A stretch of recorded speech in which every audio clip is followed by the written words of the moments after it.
wabarakatuh. Hai teman-teman semuanya, apa kabar nih? Mungkin teman-teman masih bertanya-tanya dan agak-agak ragu jika ingin mengajukan KPR. Apakah KPR saya nanti ditolak atau bisa diterima? Di video yang sebelumnya saya sudah sampaikan proses dan pengajuan KPR. Di kali ini saya akan memberikan info bagaimana cara mengetahui hasil permohonan kita bahkan sebelum mengajukan. Kita bisa tahu bakal disetujuin atau ditolak oleh pihak bank. Oke, siap? Ada 5 cara mudah mengetahui KPR diterima atau ditolak oleh pihak bank. Yang pertama, seperti yang sebelumnya saya bilang, adalah yang paling umum, paling pertama, Slik OJK atau dulu disebut dengan BI Checking. Nah, bagaimana cara mengetahuinya? Pastikan riwayat transaksi keuangan Anda tidak memiliki kolektivitas buruk kategori 1 yang tidak bermasalah sampai kategori 5. Call 1 itu adalah pembayaran yang lancar, yang setiap bulan pembayarannya lancar. Call 2 ini mungkin disebut di dalam bank itu di catatannya perhatian khusus bahwasanya Anda sering melewati batas pembayaran yang sudah ditetapkan. Call 3 ini disebutnya kurang lancar yang artinya Anda sudah terlalu lama untuk menunggak. Call 4 itu sudah dikategorikan diragukan ya. Diragukan itu berarti sudah berbulan-bulan tidak bayar. Dan call 5 ini call yang paling tinggi, disebutkan macet, keterangannya itu itikat tidak baik, yang artinya mungkin Anda sudah berbulan-bulan bahkan bertahun-tahun tidak membayar dan tidak bisa dihubungi. Jadi ada keterangan itikat tidak baik. Anda bisa periksa diri sendiri dan pasangan, karena kalau Slik OJK itu kalau kita sudah menikah, suami istri itu terkait. Walaupun Slik OJK suaminya baik, kalau atas nama istrinya ternyata diperiksa itu ada call, maka tidak akan bisa diterima pengajuannya. Begitu pula sebaliknya. Permasalahannya jika hanya memiliki call 1, maka tidak akan ada masalah. Tidak ada masalah. Call 2 itu beberapa bank mungkin masih mau menerima pengajuan Anda dengan pertimbangan dan syarat-syarat yang khusus. Tapi jika Anda memiliki call 3, 4, apalagi 5, maka Anda dipastikan tidak akan memenuhi syarat untuk menerima pembiayaan lagi dari bank. Jadi Anda tidak perlu lagi capek-capek mempersiapkan berkas, dokumen-dokumen, fotokopi. Kalau Anda sudah tahu kualitas transaksi keuangan Anda melalui Slik OJK, yang itu sebenarnya bisa diminta kepada bank untuk memeriksanya. Bisa juga Anda periksa sendiri melalui websitenya OJK. Jadi di awal aja sebenarnya kita sudah bisa prediksi kita ini layak atau tidak. Oke, yang kedua itu adalah penghasilan. Anda bisa hitung sendiri penghasilan Anda, apakah cukup untuk menyicil angsuran pembiayaan yang akan Anda ajukan. Ya, dalam hal ini sebenarnya ada perhitungan khusus dari pihak bank nantinya yang dilakukan oleh analis bank. Tapi untuk gampangnya sebelum mengajukan Anda bisa hitung sendiri. Kita bikin hitungan paling gampang aja. 50% dari total penghasilan Anda, penghasilan sendiri ataupun setelah digabung dengan penghasilan pasangan. Kalau penghasilan Anda itu dengan pasangan 15 juta atau 10 juta gampangnya, kemampuan Anda akan diperhitungkan sebesar hanya 5 juta saja. Walaupun ada beberapa bank yang menghitung 60%, bahkan ada yang 65% dari total penghasilan. Tapi jika ada kewajiban lainnya, maka penghasilan itu akan dikurangi. Contoh tadi 10 juta diambil 50%, 5 juta. Jika ada Anda mempunyai cicilan lain mungkin sebesar 1 juta, maka 5 juta akan dikurang lagi dengan 1 juta. Jadi estimasi angsuran Anda hanya mampu untuk di angka 4 juta. sisa penghasilan Anda 4 juta, angsurannya adalah 5 juta atau 4,5 juta, kemungkinan akan terjadi penurunan yang disebut dengan turun plafon. Angsurannya ternyata 6 atau 7 juta, mungkin dipastikan Anda pasti akan ditolak karena penghasilan dianggap tidak mencukupi.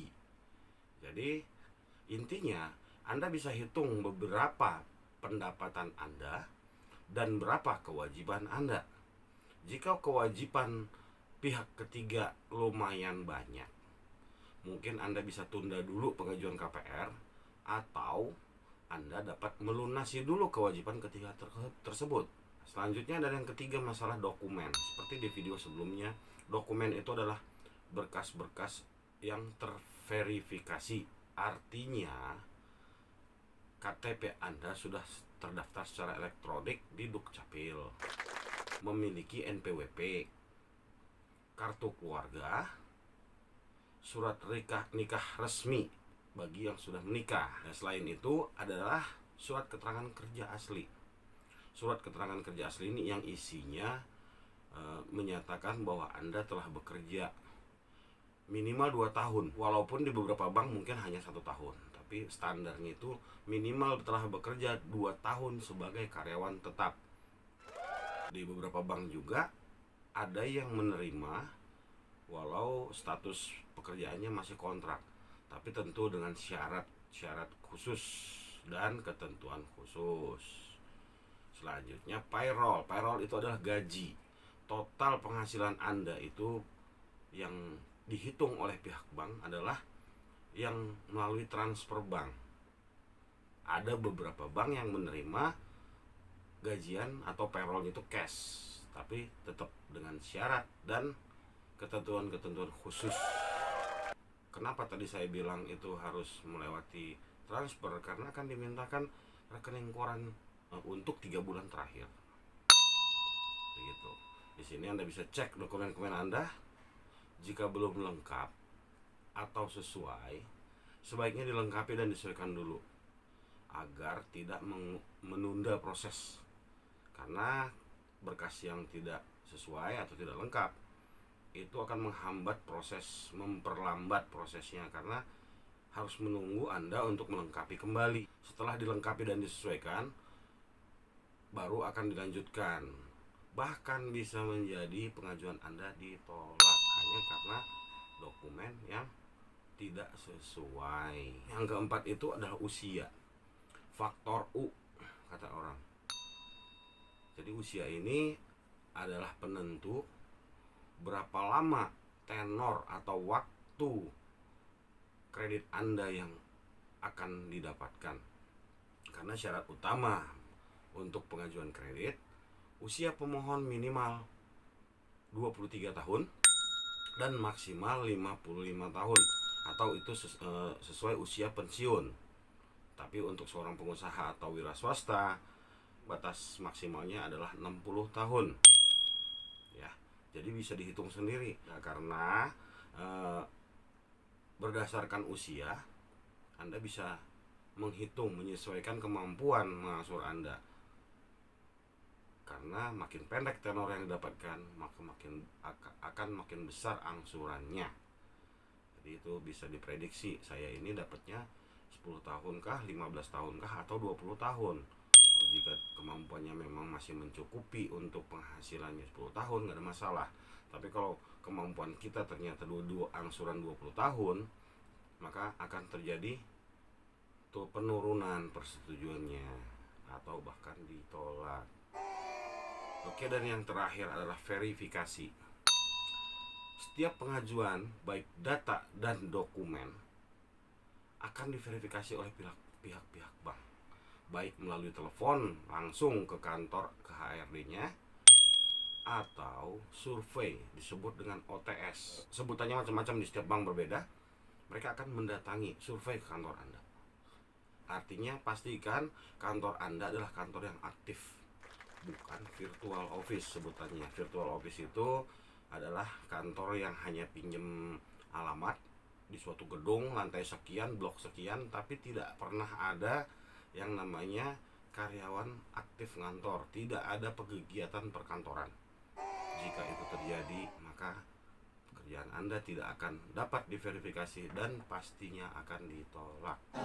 Jika kelima hal tersebut di atas itu tadi sesuai, yang pertama, pastikan riwayat transaksi keuangan Anda bagus.